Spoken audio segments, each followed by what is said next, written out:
Hi guys, I'm Sean and you're watching my channel Shopworx. Today I'm going to give you part 2 on my wheeler there, big wheels and getting rid of that Dana 50.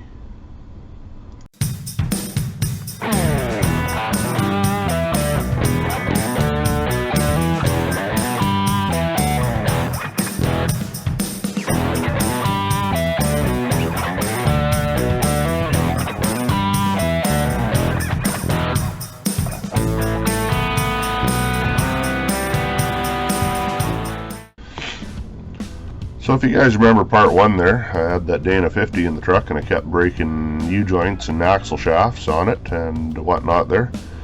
Decided we'd change it out and toss a Dana 60 in. At the same time there I decided if I'm going to a heavier axle I may as well put larger tires on, and went looking for some 44-45 inch sized rubber. I borrowed a set off a buddy at the time there and wanted to try to mock them up and make sure I had enough clearance and nothing would rub and I'd still be able to articulate well. So you can sort of tell by these pictures here, had it up and down and sawzalling the fenders and lifting with the tractor and cranking it lock to lock until we had enough clearance to be able to fit 44s on it.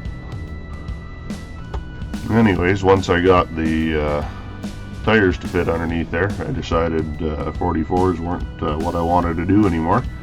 I wanted to go with some 18.4 16.1 ag tires, and those things are about as aggressive as you can get on there. They're high flotation, and especially with the rims I found, and got some 14 and 16 wide 16.1 rims.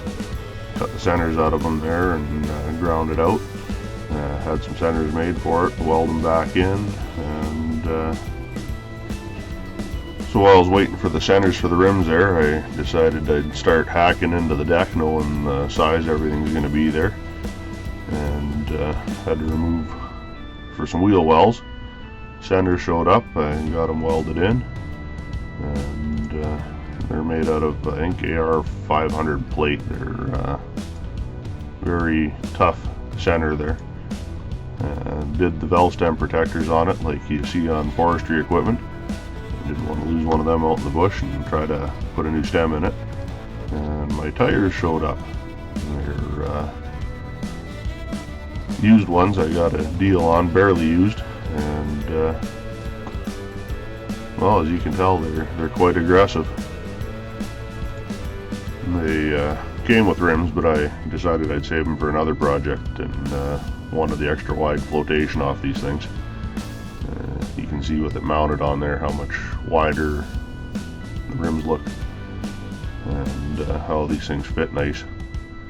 They're really well, they don't really seem to chuck mud. They've got awesome traction. Well, I guess you can chuck mud if you just wind them up, but I've never had to. She's always just grabbed and went, and the skag and everything. So at this point, just had to finish up the fender tubbing on it and get her loaded up and get ready to go out west with it. So lots of room underneath it now to tie down and whatever else I need to do there, work on it. Kind of nice to have that extra height. So as you can tell in some of these pictures there, most of the guys I ended up wheeling with weren't big into full size. They were in with the Jeep, so you spent all day tugging them around, and when you get buried with your big one there,